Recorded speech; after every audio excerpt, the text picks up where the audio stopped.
ബോളിവുഡ് നടൻ ഇമ്രാൻ ഹാഷ്മി ഇനി മുതൽ വില്ലൻ വേഷങ്ങൾ ചെയ്യില്ല എന്നാണ് പ്രഖ്യാപിച്ചിരിക്കുന്നത്. തന്റെ വരാനിരിക്കുന്ന ഗ്രൗണ്ട് സീറോ എന്ന ചിത്രത്തിന്റെ റിലീസിന് മുന്നോടിയായി തന്റെ മുൻ ചിത്രമായ ടൈഗർ 3യെ കുറിച്ച് ഇദ്ദേഹം തുറന്നു പറയുമ്പോഴാണ് ഇതിനെപ്പറ്റി പറയുന്നത്. സൽമാൻ ഖാൻ ചിത്രമായ ടൈഗർ 3യിൽ ഇമ്രാൻ ആയിരുന്നു മെയിൻ വില്ലൻ.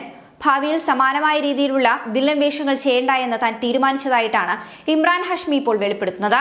താൻ ടൈഗർ 3യിലെ വേഷം നന്നായി ഇഷ്ടപ്പെട്ടിരുന്നു. അത് പതിവ് രീതിയിലുള്ള ഒരു വില്ലൻ വേഷമായിരുന്നില്ല. ആ ഒരു കഥാപാത്രത്തിന് ശക്തമായൊരു മുൻകാല കഥയുണ്ടായിരുന്നു. അതിനാൽ തന്നെയാണ് താൻ ആ വില്ലൻ വേഷം ചെയ്തത്. അത് അവിടെ അങ്ങ് കഴിഞ്ഞു. ഇനി ഇത്തരം വേഷങ്ങൾ ചെയ്യുവാൻ താൻ താല്പര്യപ്പെടുന്നില്ല എന്നാണ് ഇമ്രാൻ ഹാഷ്മി നൽകിയ പുതിയ അഭിമുഖത്തിലൂടെ വ്യക്തമാക്കുന്നത്. ഒരു നടൻ എന്ന നിലയിൽ ആളുകൾ തന്നോട് എപ്പോഴും ചോദിക്കുന്നത് 2019 മുമ്പ് നിങ്ങൾ ചെയ്തിരുന്നത് പോലെ എന്തുകൊണ്ടാണ് നിങ്ങൾ കൂടുതൽ സിനിമകൾ ചെയ്യാത്തത് എന്നാണ്.